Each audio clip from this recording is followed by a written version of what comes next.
ne savez pas à qui vous avez affaire. Témoignage du mariage restauré de Clara. Clara raconte que sa restauration a commencé d'une manière inattendue. Une parfaite inconnue m'a offert le livre après que je l'ai contactée sur un autre site web consacré à la restauration du mariage en demandant si quelqu'un serait disposé à m'écouter. Elle m'a envoyé un lien et m'a dit avoir acheté le livre intitulé « Comment Dieu peut et va restaurer votre mariage ». J'étais stupéfaite qu'une inconnue fasse cela. Nous avons à peine échangé quelques mots, mais par désespoir, j'ai suivi ses conseils. Puis j'ai parcouru quelques articles sur votre site. Certains passages étaient logiques, d'autres, bien que bibliques, me paraissaient impossibles. Des expressions comme victoire sans un mot, oui, ça sonne bien, mais on ne sait pas à qui on a affaire. J'ai besoin de parler de mes sentiments tout le temps, et si j'essaye, je vais exploser en 2 jours. Mais j'ai lu, relu et prié, et en peu de temps, Dieu m'a complètement transformée. Ma situation a changé du jour au lendemain, ou du moins c'est l'impression que j'ai eue. Lorsque je suis arrivée ici il y a 2 mois, j'ai rempli mon formulaire d'évaluation en indiquant « J'ai cherché et trouvé d'autres sites sur le thème du mariage.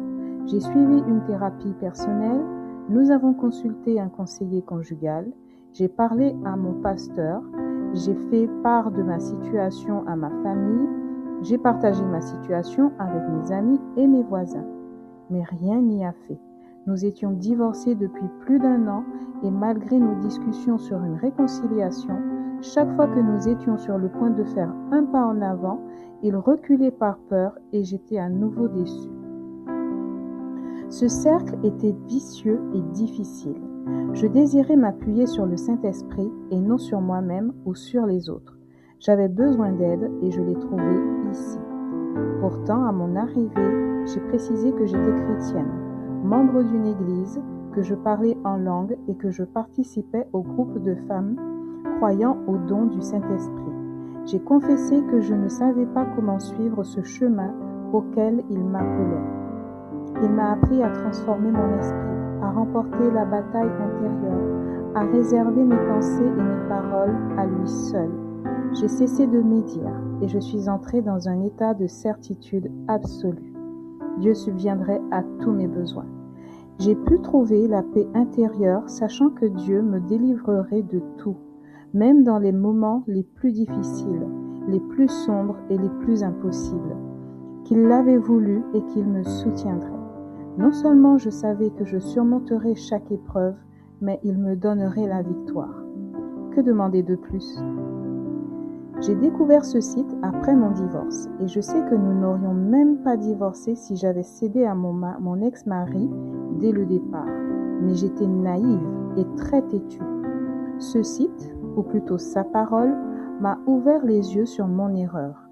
Dieu m'a aidé à garder le silence et à persévérer jusqu'à ce qu'il accomplisse l'impossible. Le tournant s'est produit un après-midi, lorsque mon mari s'est tourné vers moi dans la voiture.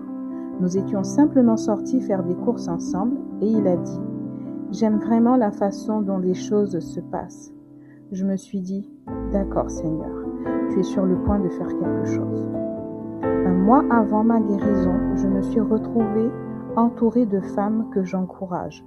J'étais impatiente de déménager de chez ma mère et je croyais sincèrement que c'était l'occasion de trouver un foyer paisible avec mon époux céleste et mes 3 enfants.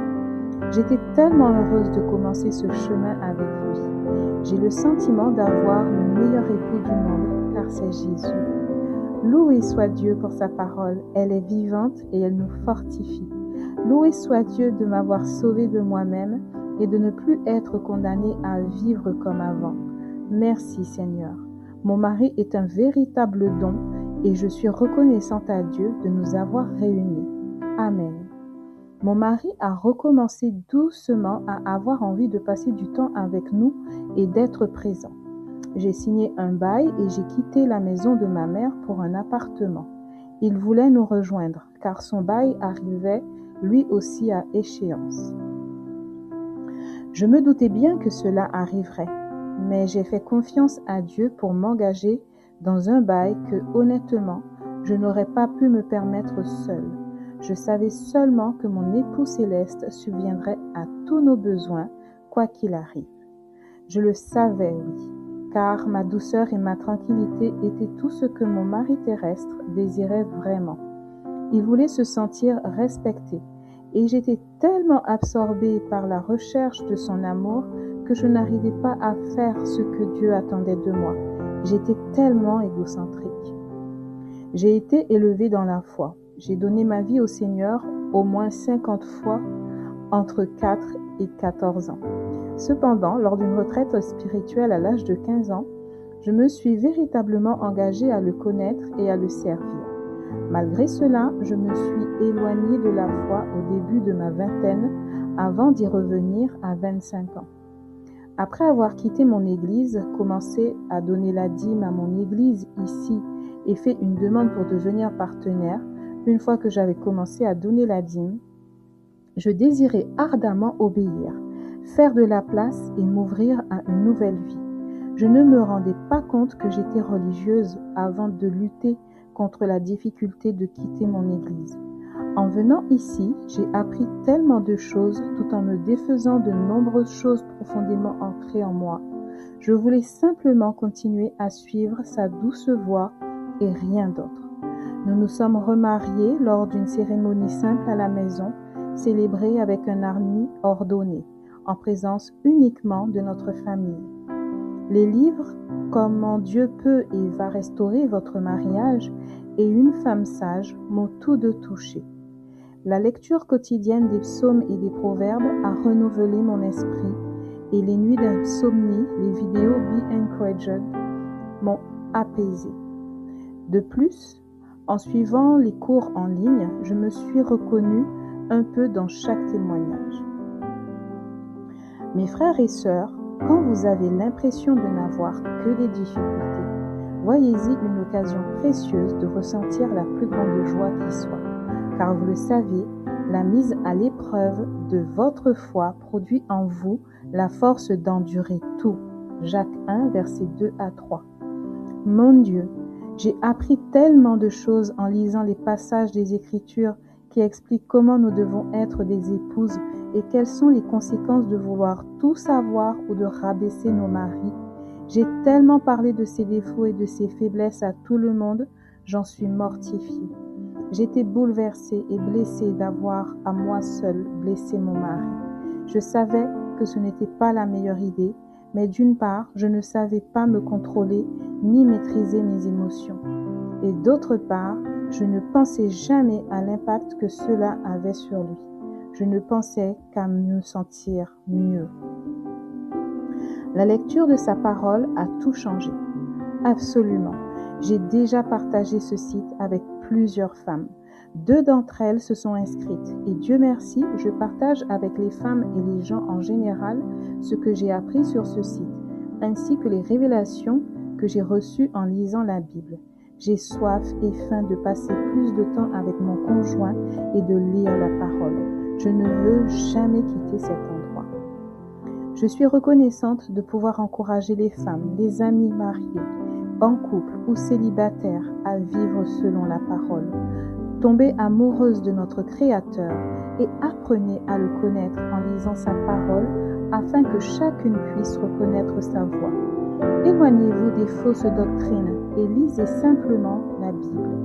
Je vous encourage à lire la parole et à le laisser vous purifier et vous renouveler. Tout se résume à une relation avec lui. J'ai eu une discussion avec lui. Je lui en ai parlé. Nous avons longuement hésité, mais il m'a assuré que si je laissais tomber tout cela, tout le confort, la communion et le soutien de tous, sauf de lui, il le remplacerait. J'avais et j'ai encore un peu peur, l'impression de faire une erreur, car c'est si nouveau et inexploré, mais je sais qu'il est là pour moi, alors je me laisse aller dans ses bras. Seigneur Jésus, transforme-moi, instruis-moi, aide-moi à ne pas être querelleuse ni à me croire omnisciente. Montre-moi comment refléter ton amour. Débarrasse-moi de tous les schémas que j'ai créés dans cette vie et fais de moi une personne nouvelle, une personne entièrement nouvelle.